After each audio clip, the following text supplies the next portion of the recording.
वालेकुम। कैसे हैं आप लोग सब। आज मैं बना रही हूँ बहुत ही मज़ेदार सा चिकन वेजिटेबल पुलाव जो झटपट बन जाएगा और बहुत आसानी से बन जाएगा। तो चलें रेसिपी शुरू करते हैं। लेकिन उससे पहले मेरी आपसे रिक्वेस्ट है कि प्लीज़ अगर आपने मेरे अभी तक चैनल को सब्सक्राइब नहीं किया तो उसे सब्सक्राइब कर लीजिए, मेरी वीडियोस को लाइक कीजिए, उस पर कमेंट कीजिए और अपनी फैमिली में शेयर करना ना भूलें। चलिए अब बनाना शुरू करते हैं इसको। सबसे पहले चिकन वेजिटेबल पुलाव बनाने के लिए मैं इसमें खड़ा गरम मसाला डालूंगी, 2 बे लीफ, 1 दालचीनी का टुकड़ा, लौंगे 4-5, 1 इलायची बड़ी, सफ़ेद ज़ीरा हम बाद में डालेंगे। थोड़ा सा कड़कड़ाने लगे फिर हम अपनी इसमें प्याज डालेंगे। खड़ा गरम मसाला हमारा कड़कड़ाने लगा है। अब मैं इसके अंदर एक बड़े साइज़ की प्याज डालूंगी जो मैंने साइज़ में कट कर ली है, और तेल मैंने 1 कप लिया है, कुकिंग ऑयल है ये। प्याज को गुलाबी रंग देंगे लेकिन इसे ब्राउन नहीं करना। प्याज हमारी गुलाबी हो गई है, आंच मैंने मीडियम रखी है। अब मैं इसके अंदर शामिल करूंगी अदरक लहसुन का पेस्ट 1 टेबल स्पून। अच्छे से मिक्स करेंगे इसे।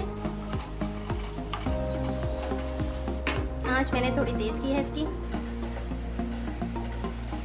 अब मैं इसमें डालूंगी चिकन जो कि मैंने हाफ केजी ली है।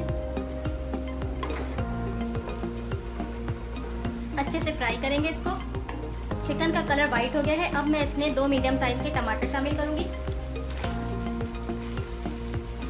और अब इसे भूनेंगे दरमियानी आंच पर अच्छे तरीके से। चिकन हमारी प्याज और टमाटर के साथ फ्राई हो रही है।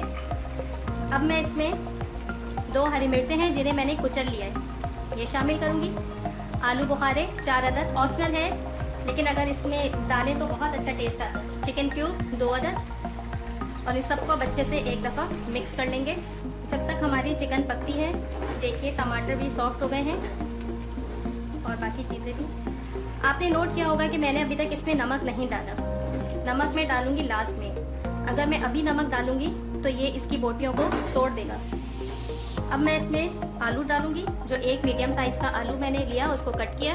आलू मैंने इसमें शामिल कर दिया है क्योंकि आलू गलने में टाइम लेता है। मिक्स करूँगी। आंच मैंने मीडियम टू लो रखी है ताकि सारी चीज़ें अच्छे तरीके से पक जाएं और चिकन भी हमारी गल जाए, हमें इजाफी पानी ना डालना पड़े इसमें।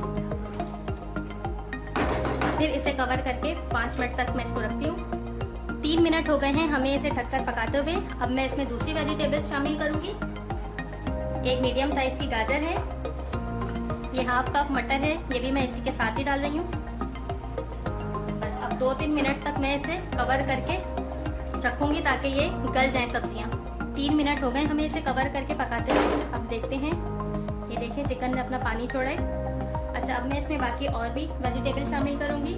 शिमला मिर्च है मीडियम साइज़ की, बंद गोभी है छोटी सी। इस स्टेज पर आके मैं नमक शामिल करूँगी। इसमें 1 टीस्पून नमक जाएगा इसमें। मिर्चें मैंने इसमें कम रखी हैं, आप अपने हिसाब से डालिएगा। बस 5 से 7 मिनट तक मैं इसको कवर करके मज़ीद पकाऊंगी। 5 से 7 मिनट हो गए हैं इन्हें पकते हुए, और अब मैं इसे चेक कर रही हूँ। ये देखिए हमारी सब्जियां भी बिल्कुल अच्छे तरीके से खड़ी खड़ी भी हैं और गल चुकी हैं, और हमारा गोश्त भी गल चुका है। अब मैं इसमें डालूंगी 2 बड़ी हरी मिर्चें। आंच मैंने अब मीडियम कर दी है, और अब मैं इसके अंदर डालूंगी पानी।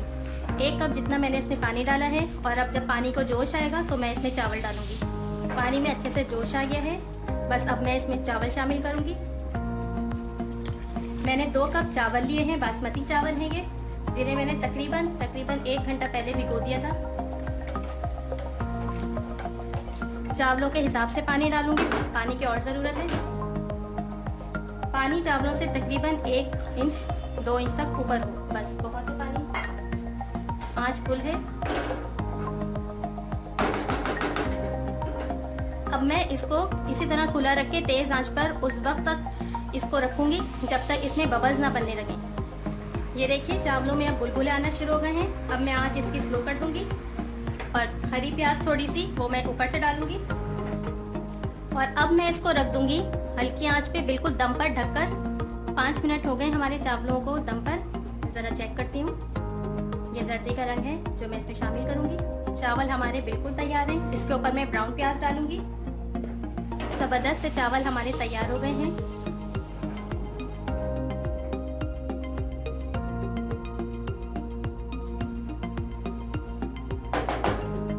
मैं इन्हें डिश आउट करके आपको दिखाती हूँ। लीजिए तैयार हो चुका है हमारा मज़ेदार और गर्मा गर्म सा चिकन वेजिटेबल पुलाव। अच्छा, एक बात मैं आपको बतानी भूल गई कि चावल डालने के बाद मैंने 1 टीस्पून इसके अंदर नमक डाला था क्योंकि नमक कम था, तो आप भी अपने हिसाब से एडजस्ट कर लीजिएगा।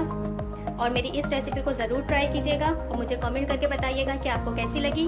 दुआओं में याद रखिएगा। फिर हाजिर होंगी एक नई रेसिपी के साथ। खुदा हाफिज़।